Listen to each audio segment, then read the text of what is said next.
This is a video response to HolySmokeNPipePadre's Over the Moon contest.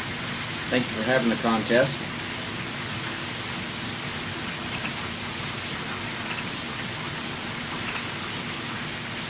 Oh, this is a moon map.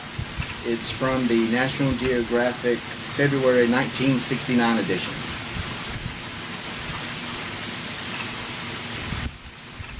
Anyway, where was I? Let's see, I remember my mom and dad, younger brother, and grandparents were all huddled at the TV. I remember, and I swear this is the truth, I remember laying on the light green shag carpet as I watched this. I thought it was the greatest thing in the world. At the time I was interested in astronomy, I still am. And I remember thinking that if we were walking on the moon when I was 9 years old, that when I'm 50 or 60, we'll be walking on Mars. Well, we haven't done that yet, but we will. Now, growing up in North Florida, we were able to watch the rockets leave Cape Canaveral. Our elementary school teachers, we would shut down the school. We would all walk out into the playground, and if the trajectory was right, we would witness the rockets leave Earth. And even up until the last shuttle, I still walked out down by the lake to see if I could see a few of the shuttles leave. And of course, some of the trajectories were right, and some of my neighbors would join me, and something that I'll never forget. Now, do I think the moon landings were fake? No way. You have to remember at the time, the U.S. and Soviet Russia were really in the middle of a Cold War. Back in '62, October of '62, President Kennedy had faced down the Russian government. They were trying to put in missiles, ICBM missiles, on the shores of Cuba, and we came very close to war, but they backed down, the missiles were gone, and life went on. So I think with that embarrassing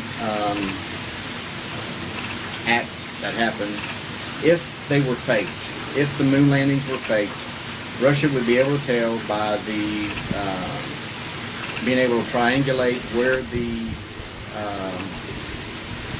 sound was coming from, where the transmissions from the moon were coming from, whether they were coming from orbit or whether they were coming from the surface of the moon.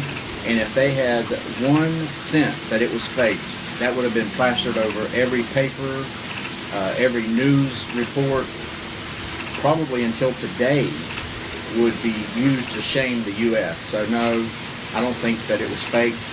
I also believe that the men who died, both astronauts and cosmonauts on this mission to reach the moon, I don't think that they would, I don't think either country would put that on them. These men died trying to get to a goal that both countries really wanted to do.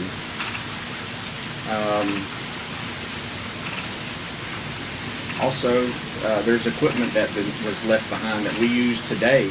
Large telescopes will beam laser beams to the surface of the moon and time how long it takes to get back, and that with a few calculations will tell them how many kilometers the moon is away from Earth, and they can determine, whether it's slipping away or it's getting closer to Earth.